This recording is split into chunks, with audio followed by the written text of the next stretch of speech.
Souvent, on est bloqué dans les relations entre les gens par la question de l'argent.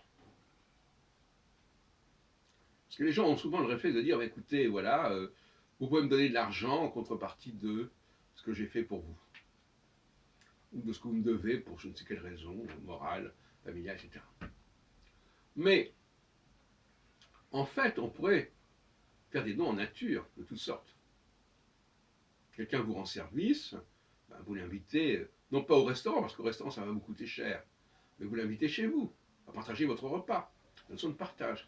Partager, ça veut dire, c'est pas la même chose qu'acheter. Partager, ça veut dire, je fais quelque chose de toute façon, eh bien vous pouvez vous y associer, vous pouvez en faire partie.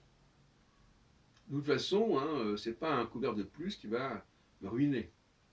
Si je prépare un repas, bon, bah, s'il y a quelques personnes de plus qui viennent, ça ne changera rien. Nous avons été bloqués à ce sujet quand nous avons voulu rentabiliser notre chaîne YouTube sur la subconscience. Et nous avons constaté que on ne pouvait pas faire payer les gens qu'on avait filmés. Mais on n'avait pas pensé à une autre solution, consistait à leur demander tout simplement de nous donner des consultations gratuites. Pas pour nous spécialement, mais des bons gratuits de consultation. Que nous aurions pu éventuellement monnayer ou échanger pour d'autres raisons. Il faut toujours demander à la personne des choses qui ne lui coûtent pas grand-chose. En tout cas, demander ou en tout cas attendre de la personne qu'elle nous fasse part, partager, c'est faire part, de certains services qui ne pèseront pas dans son budget.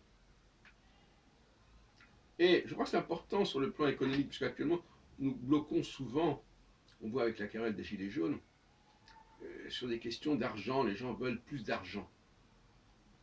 Mais il y a d'autres façons de régler les problèmes que par l'argent.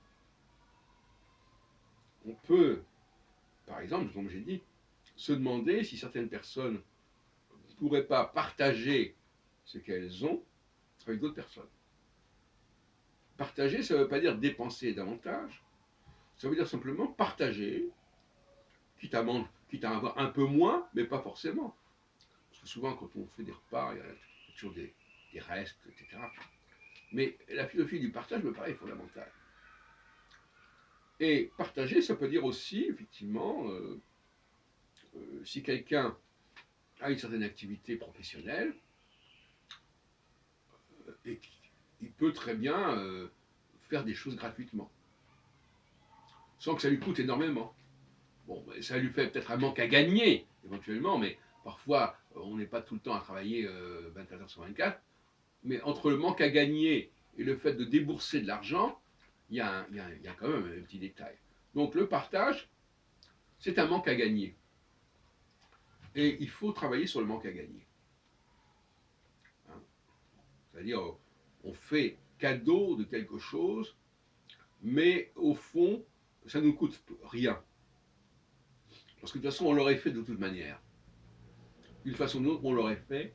Donc, manque à gagner, c'est un peu mesquin de parler de manque à gagner. Mais admettons effectivement que, voilà, on vous demande non pas de faire une contribution, mais d'accepter un certain manque à gagner.